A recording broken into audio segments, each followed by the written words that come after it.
La política comercial de México no solo es importante, sino que es de inmensa relevancia para la vida de millones de familias en nuestro país. México ha sido un país abierto al mundo, un país que habla por el libre comercio, un país que habla por los acuerdos multilaterales y que entiende que en el diálogo se encuentra la mejor forma de encontrar soluciones a los problemas que nos aquejan. Y por supuesto, el comercio exterior en nuestro país cobra el día de hoy una dinámica mucho más importante. Si bien México tiene ya mucho más de 20 años de experiencia en estos temas, con el Tratado de Libre Comercio América del Norte, también el tratado con la Unión Europea, muchos otros tratados bilaterales, acuerdos de complementación económica, acuerdos de promoción de inversiones, en fin, una serie de instrumentos muy importantes. Hoy tenemos abiertas muchísimas negociaciones en esta materia. Hoy México se encuentra por iniciar la negociación del Tratado de Libre Comercio América del Norte, está en proceso la renegociación del acuerdo con la Unión Europea, están también en proceso, si no mal recuerdo, los acuerdos con Brasil, con Argentina, estaban también los tratados de libre comercio con Turquía, quedó todavía en veremos la mesa del TPP tras la salida de Estados Unidos. Alianza del Pacífico sigue teniendo un importante dinamismo al que se quieren sumar nuevos socios. En fin, vemos a un México muy activo y en este esfuerzo la Secretaría de Economía resulta indispensable.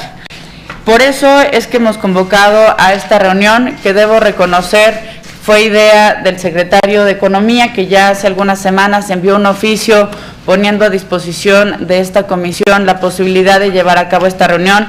Le agradecemos, secretario, su apertura, su disposición y la posibilidad de construir a través del diálogo una política de comercio exterior que venga también acompañada de la Comisión de Relaciones Exteriores del Senado de la República. Para nosotros, sin duda, toda esta política comercial resulta indispensable para nuestro país, pero también creo que hoy debemos poner la mirada en lo que más ha preocupado, no solo a los inversionistas, también a otros países y que tiene, en los ojos del mundo a México, a Estados Unidos y a Canadá, y es la renegociación del que fue en su momento el tratado más ambicioso del mundo.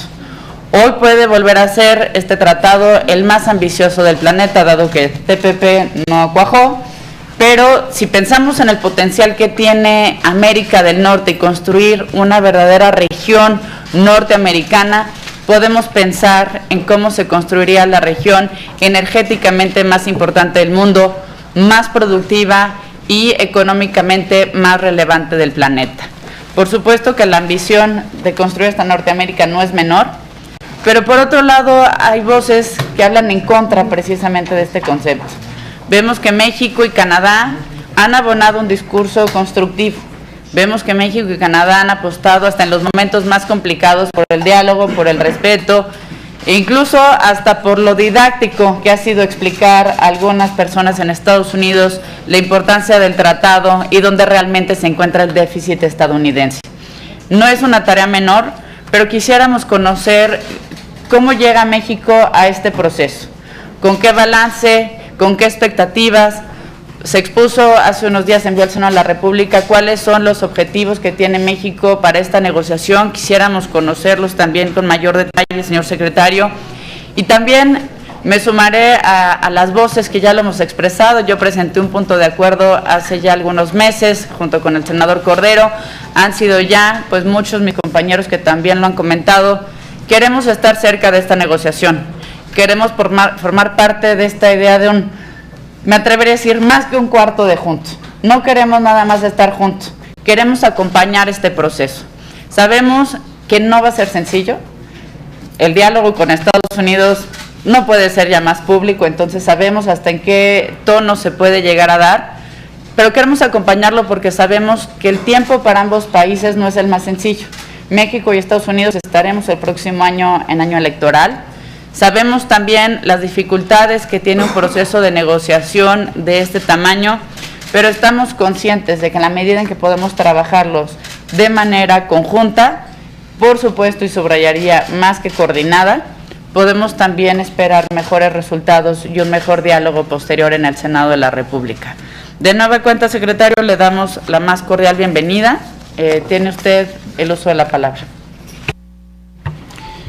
Muchísimas gracias, senadora. Agradezco muchísimo a la presidenta de la Comisión de Relaciones Exteriores, la senadora Gabriela Cuevas, esta confirmación para estar presente esta mañana frente a ustedes, señoras y señores senadores. Particularmente quiero agradecer la presencia tanto de la senadora Lisbeth Hernández, gracias por estar aquí con nosotros, del senador Cordero, del senador Flores. Agradecer también aquí la presencia de la senadora Sonia Rocha, que está aquí con nosotros también, y sin duda al señor senador, gracias por estar, don Juan Carlos, esta mañana con nosotros. Básicamente, en esta invitación fuimos convocados para compartir un poco el desarrollo de lo que ha sido la política de comercio exterior de México y enfatizar el momento más importante que tenemos enfrente, a una semana del relanzamiento para las negociaciones o renegociaciones del Tratado de Libre Comercio de América del Norte. Esta es una continuación de las reuniones en las cuales he sido invitado a platicar con esta comisión, y quiero simplemente recordar que hemos estado presentes dándole seguimiento a una serie de proyectos de política comercial que, en resumidas cuentas, guarda claramente una línea de congruencia con el esquema desde el inicio de esta administración planteado por el presidente Enrique Peña Nieto, que era la necesidad de fortalecer la integración de México con el mundo en su objetivo comercial. Cuando inició esta administración, recordará, senadora Cuevas, que hacíamos el planteamiento claro de que hacia el norte, teniendo un tratado con 22 años de desarrollo, el día de hoy, en ese momento eran todavía menos de 20 años, cuando iniciamos la administración, lo importante era cómo consolidar un área de libre comercio que se había convertido en una zona estratégica de integración productiva y poder enfocarnos a la reducción de los costos de transacción para optimizar la competitividad de lo hecho en América del Norte. Eran tiempos donde el enfoque tenía que ver fundamentalmente con la facilitación de frontera, la homologación de regulaciones, los esquemas que nos permitían esas eficiencias. Por lo tanto, la concentración de negociaciones en su momento se concentró en el primer compromiso que hicimos, que fue la modernización del acuerdo con Europa, que partió de una comida justamente en Santiago de Chile al fin del mes de enero del 2013, donde los entonces presidente y comisionados de la Comisión Europea definieron claramente el compromiso para poder establecer esta renegociación con el presidente Enrique Peña Nieto. Al mismo tiempo, definíamos como una prioridad poder establecer lazos con la región de mayor crecimiento del mundo, el Asia-Pacífico, de donde solo de los 46 países con los que tenemos 12 tratados de libre comercio, solo teníamos en Asia Japón, lo cual no era representativo de la dinámica y la fuerza de la región Asia-Pacífico. Por lo tanto, decidimos incorporarnos. La decisión, tenemos que ser claros, se toma al cierre del sexenio anterior y nosotros nos toca llevar adelante la primera reunión de negociación, que fue en el 3 de diciembre del 2012. Esto condujo en el TPP al apretón de manos de cierre de negociaciones en octubre del 2015 y a la firma del acuerdo en febrero del 2016, que posteriormente, como ustedes saben, después de los resultados de la elección, pues culminó lamentablemente en que Estados Unidos prácticamente rechazara su incorporación al tratado y no validara las firmas de la administración Obama. Adicionalmente, relanzamos con intensidad las negociaciones de Alianza Pacífico, las cerramos en el 14, logramos conciliar obviamente el esfuerzo del capítulo de comercio e inversión.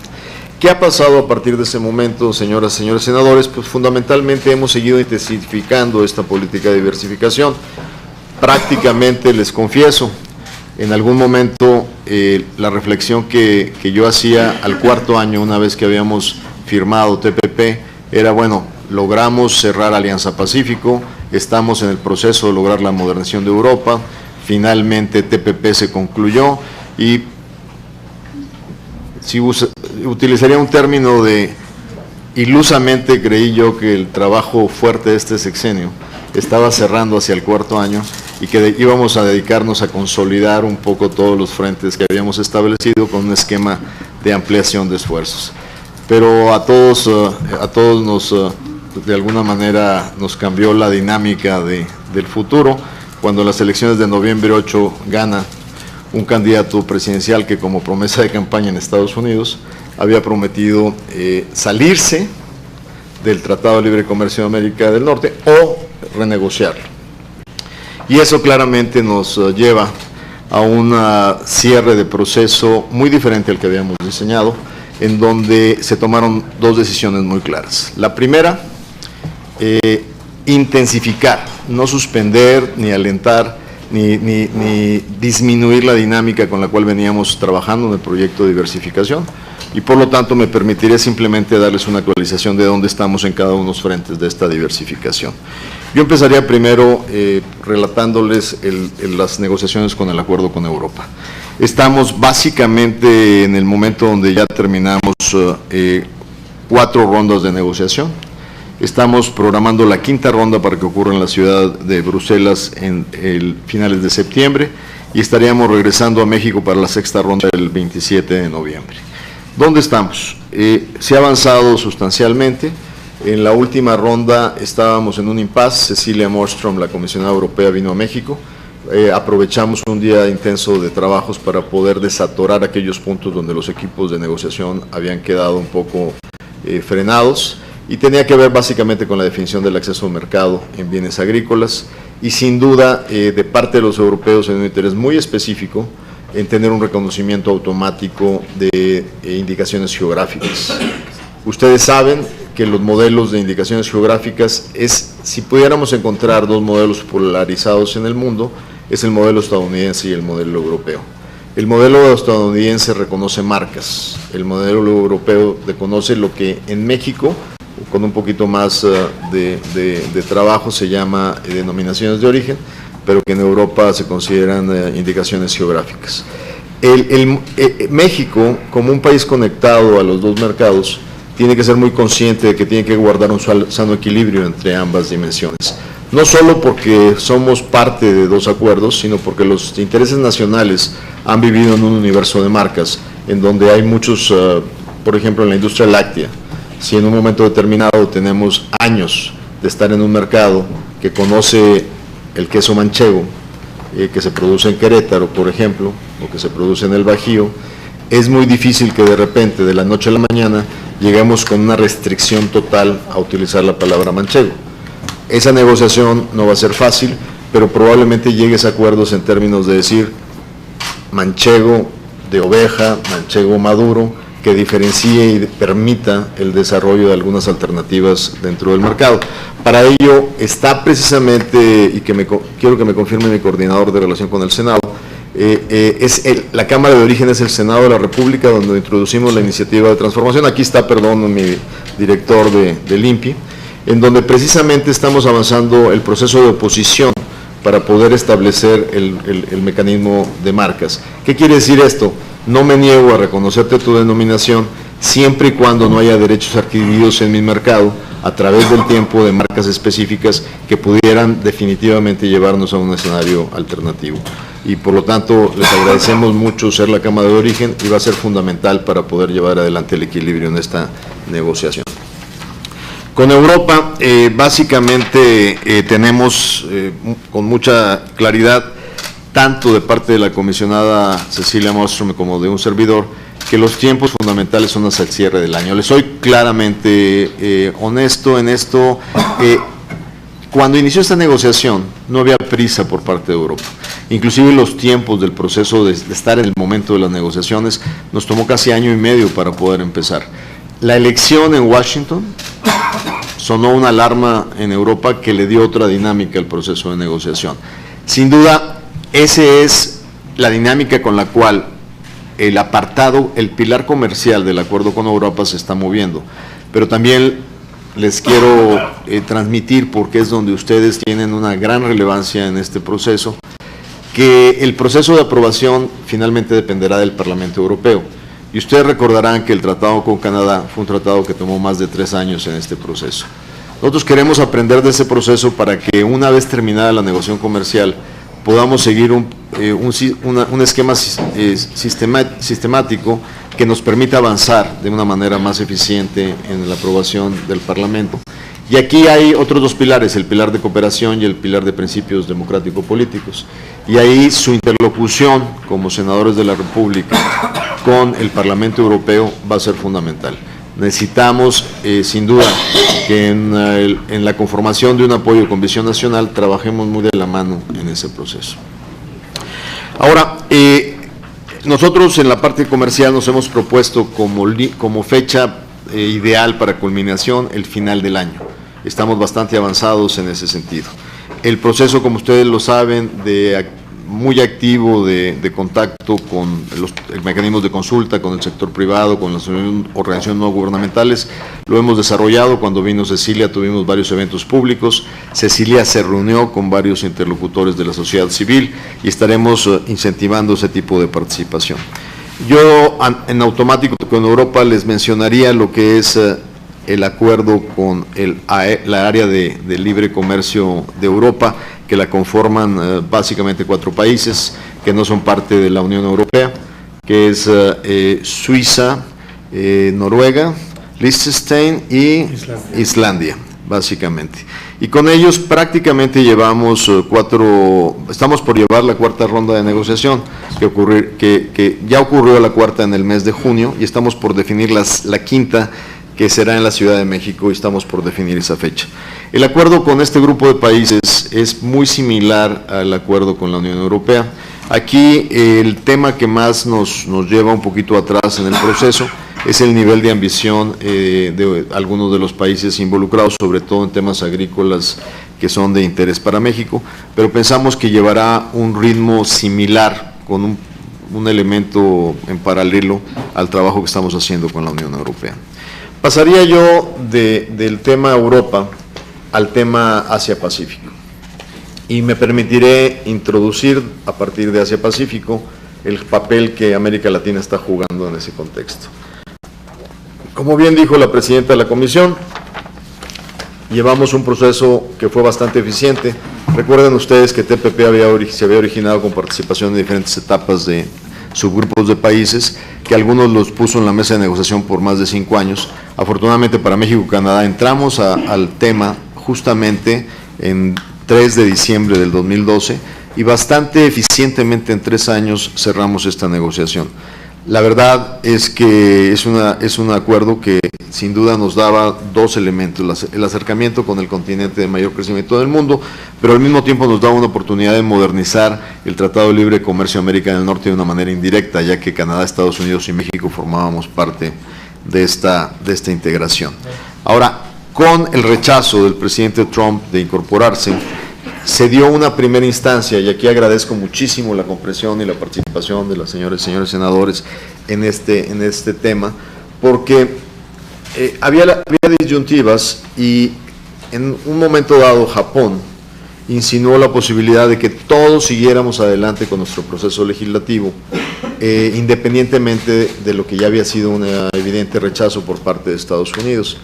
En ese momento nosotros consideramos, en un diálogo interno que hicimos con ustedes, pues que no tenía ningún sentido seguir adelante un proceso de aprobación que ustedes habían llevado bastante eficiente, pero que todavía no se culminaba con un voto, y no tenía ningún sentido aprobar un acuerdo que de alguna manera para Estados Unidos ya no iba a ser un esquema para incorporarse. Y haberlo aprobado hubiera mandado señales bastante poco convenientes, porque hubiéramos mandado la señal de que nosotros ya habíamos digerido políticamente el costo de lo que implicaba el TPP, y era una mala señal para la posibilidad de una futura negociación del Tratado de Libre Comercio de América del Norte. Entonces les dijimos a los japoneses que no había posibilidades de una aprobación en automático y que estábamos con todo gusto considerando alternativas. Japón reconsideró y hizo un reposicionamiento estratégico bastante inteligente, y se acercó a nosotros posteriormente a decir: estamos dispuestos a pensar en un esquema TPP-11, y para ello convocaron a una reunión muy importante en Jacaone, en donde nos representó el subsecretario Baker y fueron representantes de las 11 economías. Y ahí el punto de discusión era cómo podemos definir un TPP-11, porque aprobarlo en sus términos era imposible, y nosotros fuimos de los de la idea que TPP-11 había que pensarlo siempre y cuando sacáramos los elementos de interés de Estados Unidos del TPP para que, así les llamábamos sutilmente, los dulces del acuerdo estuvieran puestos afuera, porque si algún día Estados Unidos quisiera regresar, no estoy diciendo hoy, mañana o en esta administración, al contexto de TPP, tendría que renegociar sus objetivos. Si lo aprobamos con los objetivos incorporados, pues parecería ser que estamos invitando a este país a sentarse a la mesa y renegociar los términos todavía más en su interés. De esta manera, ese es donde está la discusión. Estamos convocados a Australia a una segunda reunión, y básicamente en esa reunión se definirá si para la reunión de líderes de APEC en noviembre estaríamos en condiciones de revisar la forma en que pudiéramos aterrizar el TPP-11. Esto nos lleva directamente a América Latina. En América Latina, ustedes nos acompañaron con la aprobación claramente de Alianza Pacífico, el acuerdo, el protocolo de comercio e inversión, que detonó ya la implementación práctica del acuerdo, ya la liberación automática del 92% de la tarifa ocurrió. Sin embargo, un elemento de relanzamiento de Alianza Pacífico estuvo detenido por el proceso de paz en Colombia, que implicaba muchos ajustes desde el punto de vista de la apertura del sector agrícola.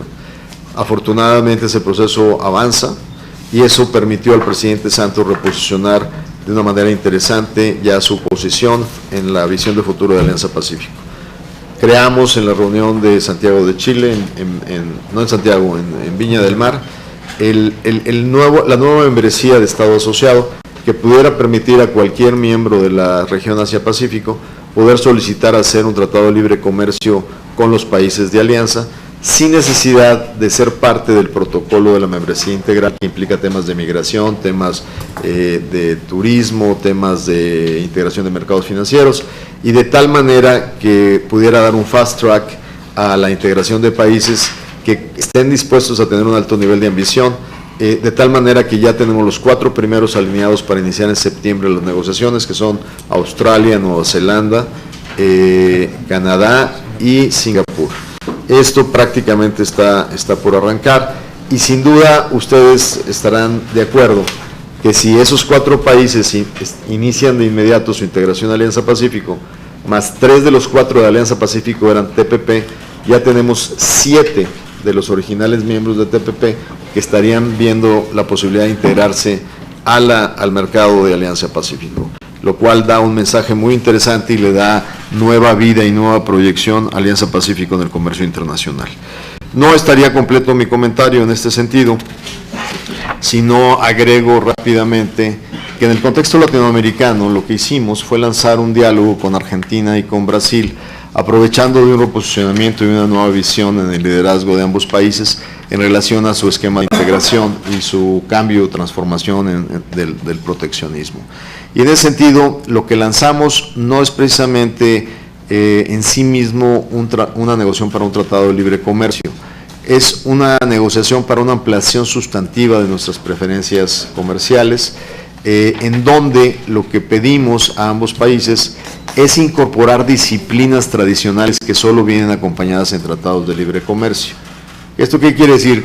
Que en la ambición de acceso a mercado trataremos de ser lo más ambiciosos posibles sin necesariamente llegar al libre comercio, pero sí con mucha ambición, pero sí incorporar todas las disciplinas. ¿Por qué? Porque parte de las resistencias del sector privado mexicano, en el caso de Brasil, es que insisten y hacen el planteamiento de que Brasil generalmente en la práctica es muy difícil que respalden la apertura pactada en el papel por una serie de elementos de comportamientos aduaneros o de condiciones específicas. Al haber solicitado la inclusión de disciplinas, nos garantiza tener elementos para dirimir controversias dentro del tratado, que de otra manera no tuviéramos. Entonces, creo que es un modelo interesante y también comparto con los senadores, es fundamental. Y lo he dicho con el sector privado de una manera bastante explícita. Yo necesito tener una plataforma de acción inmediata con Brasil, con Argentina, quienes nos tienen restringido el mercado automotriz a un tema de cuotas y en donde nosotros los tenemos prácticamente neutralizados como fuentes de oferta y acceso a granos y oleaginosas, y frente a la renegociación del TLC, Estados Unidos y Canadá son nuestros principales proveedores de grano y de oleaginosas, yo necesito tener un mercado alternativo con credibilidad que me permita poder tener fortaleza en mi mesa de negociación al norte. En resumen, lo que yo les he dicho a los señores empresarios y sobre todo agricultores es que si quieren una buena negociación al norte, necesitan darnos el mandato para poder abrir fuentes alternativas al sur.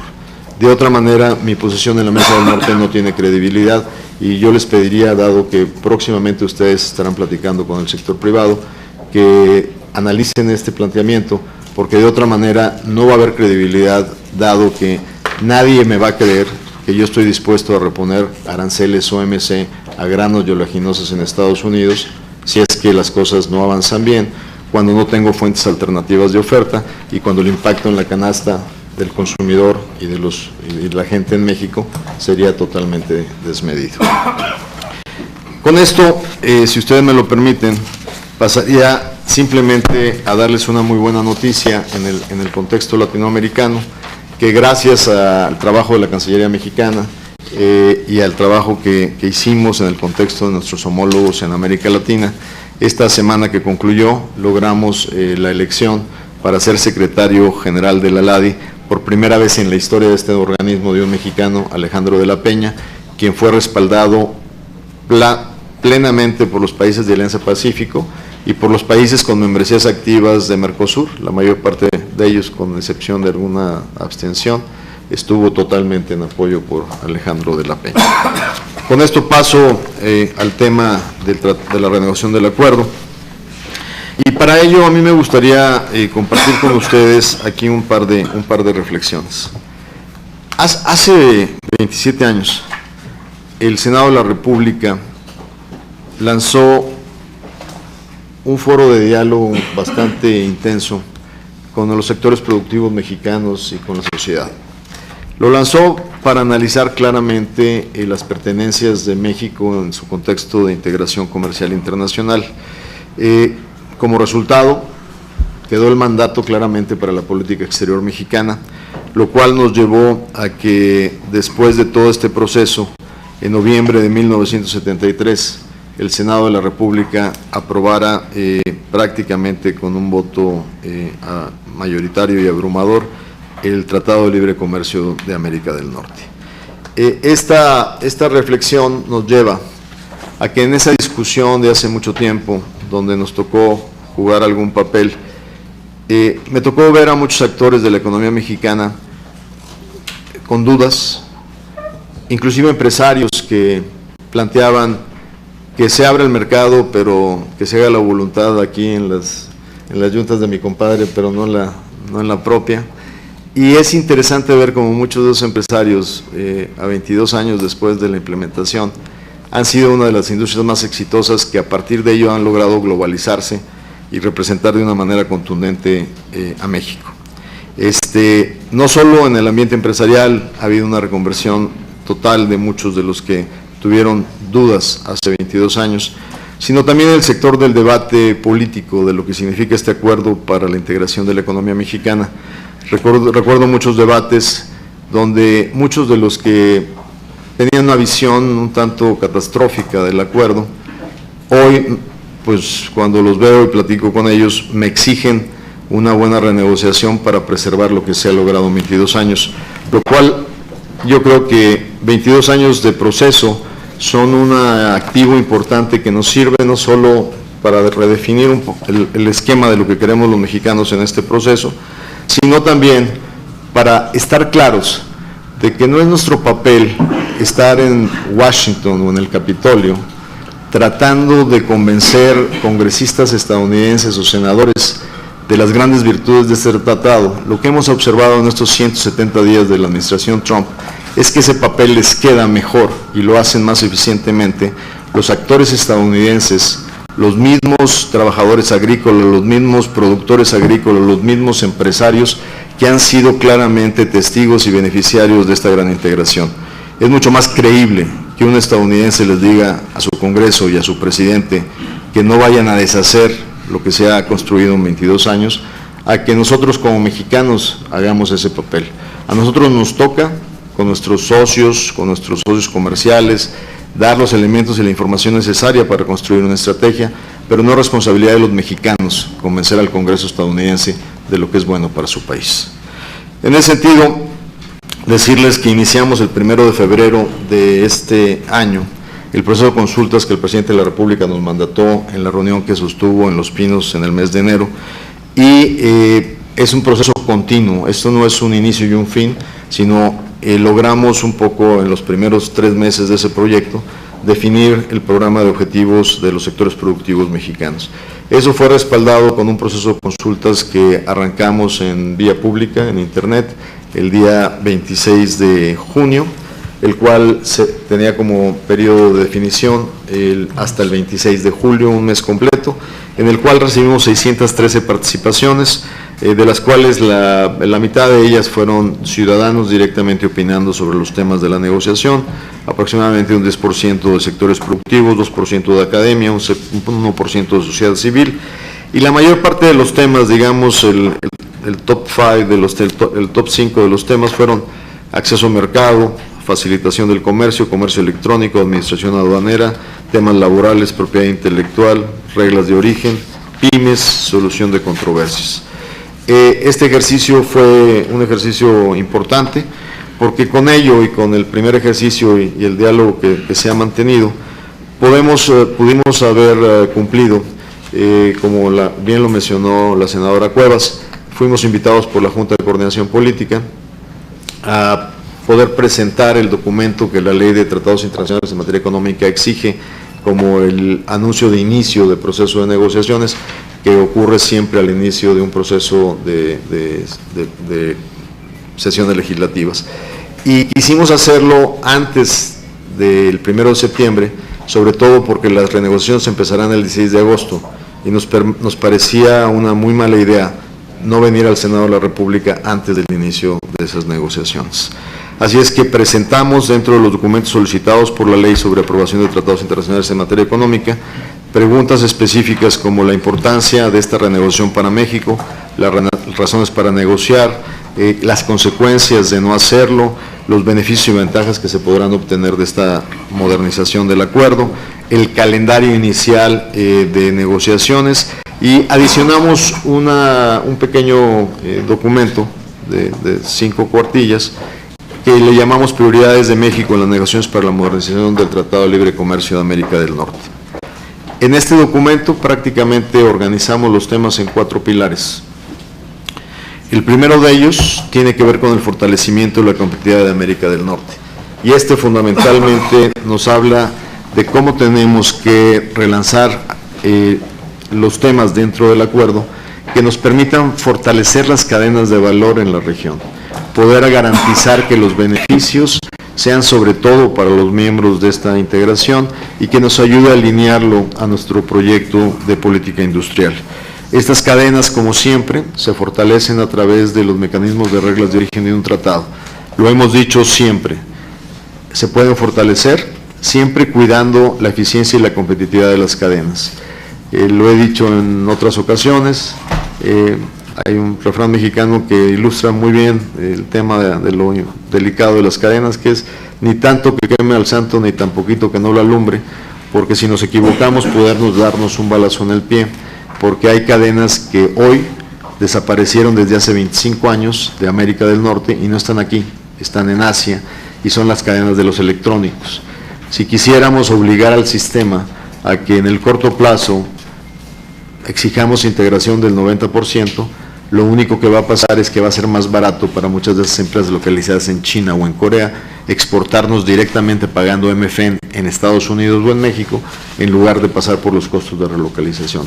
Sin embargo, hay espacio para esfuerzo y sobre todo si lo calendarizamos como una estrategia de política industrial. El segundo gran pilar es avanzar hacia un comercio regional inclusivo y responsable.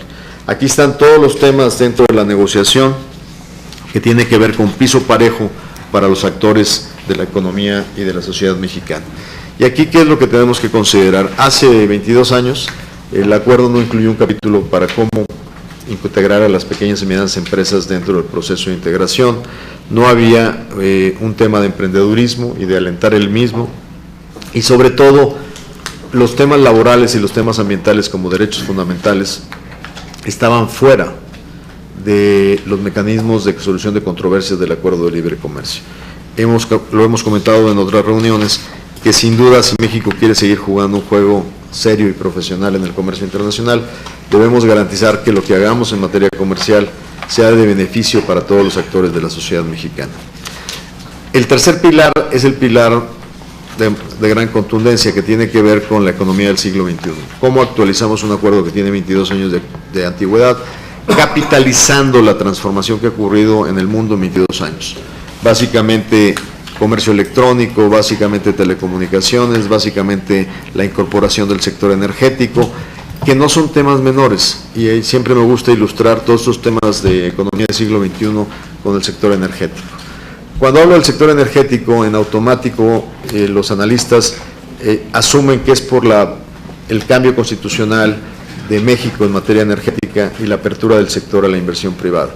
Esa es solo una de las historias que cambiaron en 22 años, pero hay otras historias igualmente contundentes, como el descubrimiento del gas de lutita, del petróleo Shell, de las nuevas tecnologías de petróleo derivado de arenas en Canadá, que nos da una visión de América del Norte con un nuevo nivel de integración energética.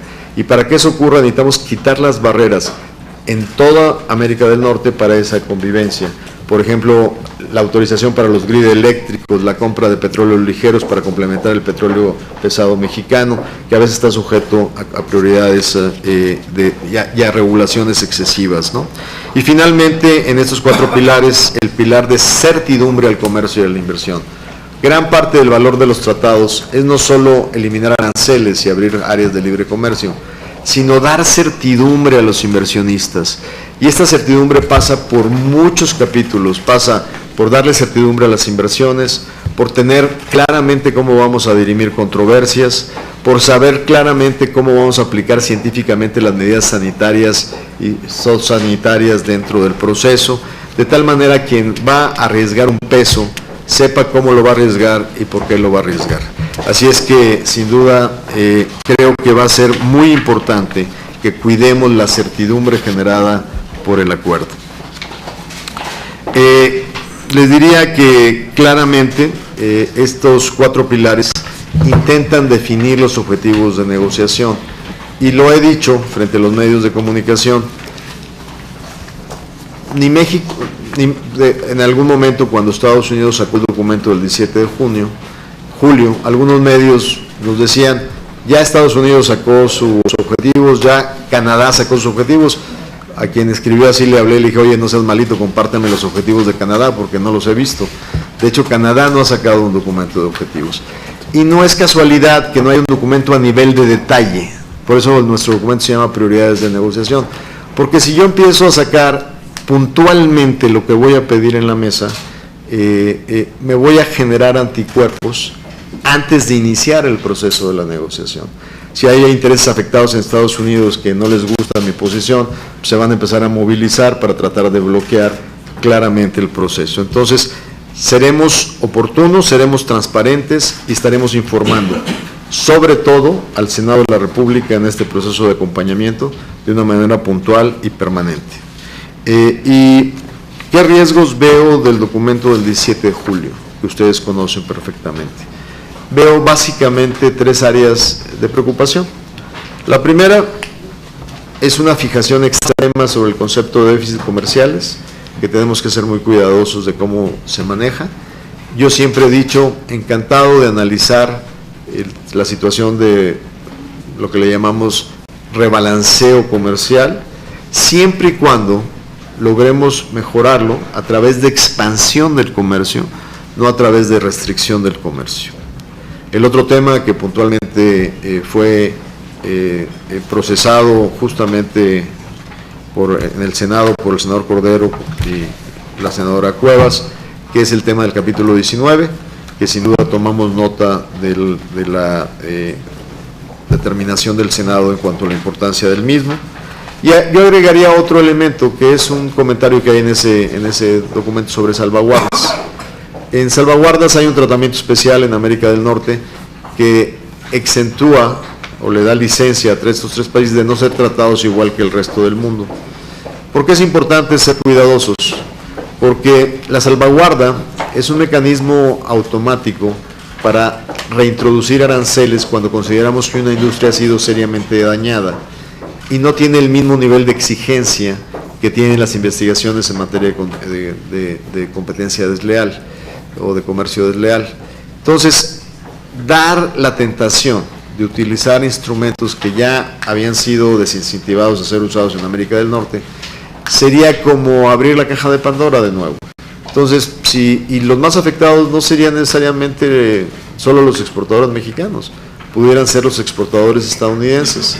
Porque si de repente alguien me dice, no, fíjate que los tomateros en Florida están muy lastimados y ahora en lugar de tener mi proceso, esta investigación te va a poner un arancel permanente por salvaguarda de tanto contra tus tomates, pues entonces mis manzaneros de Chihuahua se van a formar y los productores de maíz del centro occidente también van a querer protección y los avícolas también van a querer protección contra la carne de pollo y entonces pues, podríamos terminar en un escenario donde desmantelaríamos el proceso de apertura. Entonces, yo les diría que ahí están mis tres principales temas de preocupación que se empezarán a analizar y a intentar resolver a partir de esta reunión que tenemos justamente el día 16 de agosto en Washington. En materia de tiempos, la negociación se lanza el 16 de agosto, habrá un tema totalmente mediático de un evento de arranque, para lo cual será seguido por un proceso permanente de trabajo de 4 días en Washington.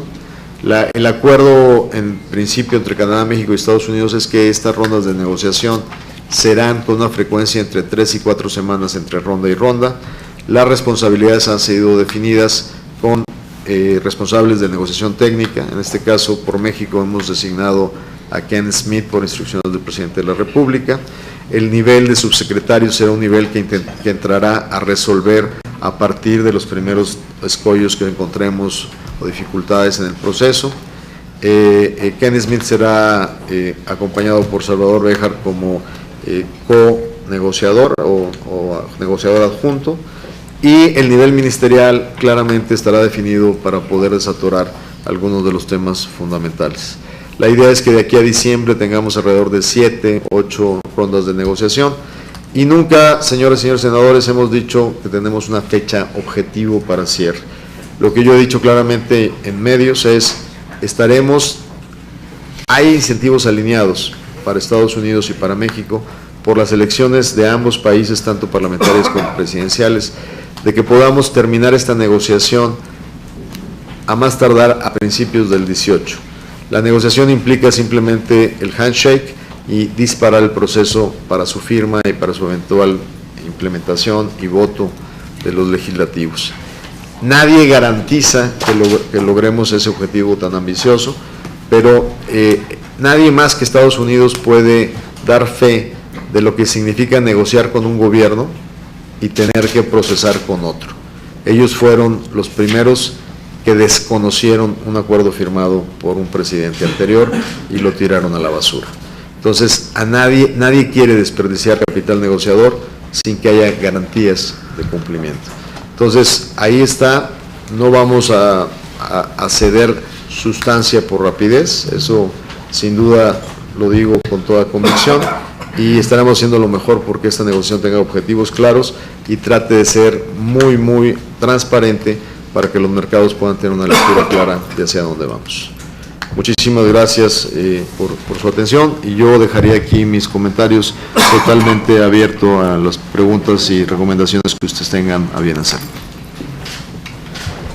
Muchas gracias, secretario, muchas gracias por esta, me parece, exhaustiva explicación y recorrido por todos los tratados y negociaciones que tiene nuestro país en curso. A los compañeros y compañeras de los medios de comunicación les agradecemos su presencia. A partir de este momento continuaremos nuestra reunión en carácter de privada, entonces les pedimos por favor pues puedan abandonar la sala, reiterándoles el agradecimiento por habernos acompañado. México es un país abierto al mundo, según señala la senadora presidenta de la Comisión de Relaciones Exteriores, Gabriela Cuevas, en donde se plantea